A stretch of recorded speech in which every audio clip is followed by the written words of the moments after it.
Hi folks, it's Rich here. How's everybody doing? The novice noisemaker. I don't post all that many videos these days. Kind of ran out of steam with it really. No one's interested in me anyway, doing the same old thing that I've been doing for a couple of years, and it's all for a bit of fun. So anyway, so no unboxing, just straight to here is the guitar. Now if you follow the channel, you'll have seen that happen on these before. Not all that long ago. Had a couple of QC issues on it, which is unusual for PRS. Nothing major, but just enough to be niggly. And as you know, I'm really picky. I just am. But this one is fine. The thing is, I still liked the look of the guitar, and I really like the tones you got off it. So it's been kind of playing on my mind on and off about getting another one. And I saw them at Anderton's for $5.99. Some places have still got them up at their original price of $8.99. There are places for $6.99, $7.99. But yeah, $5.99. Too good to say, let's give it another try. Now it has what they call their wide thin neck, and I commented on this on the last video I did of it, that this feels thicker than what I remember the wide thins to be like. Now it's been a little while since I had one of their other guitars with a wide thin, so I could be wrong. I'm sure I am wrong. But yeah, it's not massively chunky, but yeah, it's a bit thicker than I remember it being, but it's okay. I mean, my Chapman ML3 Pro Traditional has got a fairly chunky neck on that, and this is it's a touch, what is it, a bit wider? Maybe. It's a 10-inch radius, but it doesn't feel that different. So I'm sort of used to it now. You've got the usual PRS stuff here, the fret ends are good. The frets are reasonably well polished. Not good lighting in here, as you know. I'll put a bit more light on, see if that'll help. Boop. I have had PRS with better polished edges, but polished frets, but they're good enough. The back of this is satin. It feels unfinished, like a Squire, which is a bit weird, really. You know, you can feel down here a little bit. It's like it needs to have one more go with the sandpaper, but it's not offensive. In fact, if anything, it sort of adds to the sort of, I don't know, can you call that vintage, but that stripped back vibe.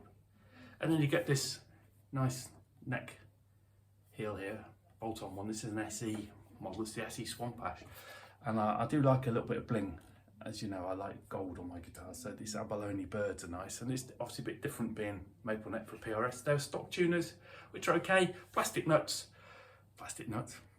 which is, I get rid of that light. I think it's about time PRS got over that and started giving better nuts on their guitars, but it seems okay. Giant block in the back here, and like a lot of guitars, you don't get the recessed plastics on the cavities like you do with the Chapman, but that's just the way these are. The big mushroom style buttons, which I like. One thing on this guitar, on the last guitar, and on this one actually, that is not the most pleasing feeling or sounding switch. At some point that might have to go in favour of something nicer feeling, I don't know. The trem is set to float there, and you've got the push-pull on here, and the little bar that it's on is ever so slightly bent, ever so slightly, but overall good. Now the interesting thing, or the most interesting thing about this, God, it's boiling in this room, the pickup options.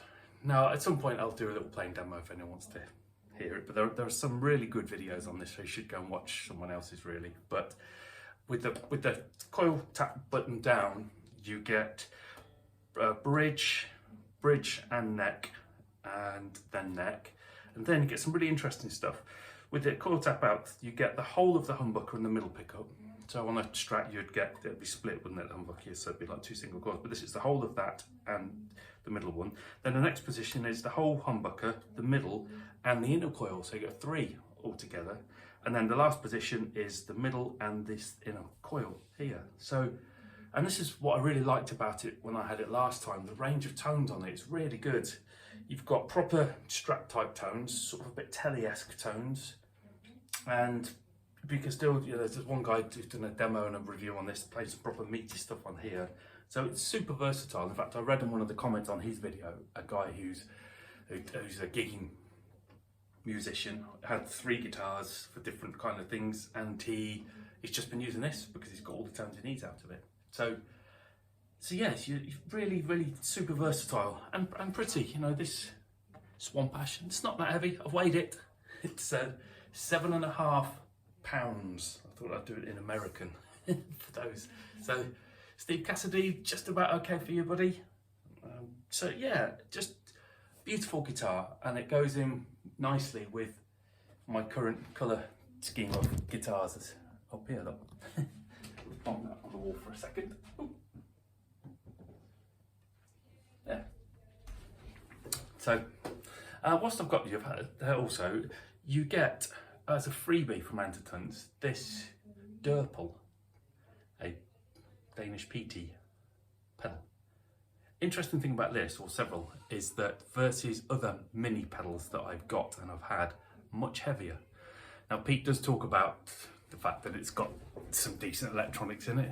Who knows if it has or not, but yeah, so I've given that a go, and it does sound good. It does sound good. I've only just had I've not played with it long. It's £45 these are, so it came free with the guitar. So that's a nice touch. One thing I would say about it, on first impressions, is the Harley Benton Dr. D that I've got, which is £16.90 new. It's a slightly different tone, but has got a lot of overdrives. All seem to blend into one a little bit, don't they? Unless you really spend a lot on one. One pedal that I've decided to sell is my Chapman. Well, say Chapman, a snake oil pedal. This one,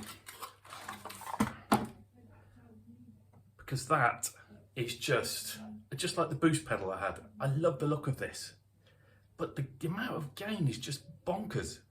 It's so loud and fuzzy. And also I bought this NUX Analogue Delay, which is a copy of an AD80, apparently an Ibanez. It looked really good, but I'm not too sure how to get the best out of this really. So I've got another delay pedal. It's just a mini one, a Harley Benton one, that's got normal modulation and echo on it, and a fair bit of variance, and I'm getting some nice tones out of that. But I don't know, this was on sale, so on offer for 45 instead of 60. The reviews look good, so I thought I'd get that. Anyone else got one of these? Just trying to find out the best I can get out of it. But anyway, so there we go. So 7 minutes just gone whizzed by just like that. So that's it. Goodbye.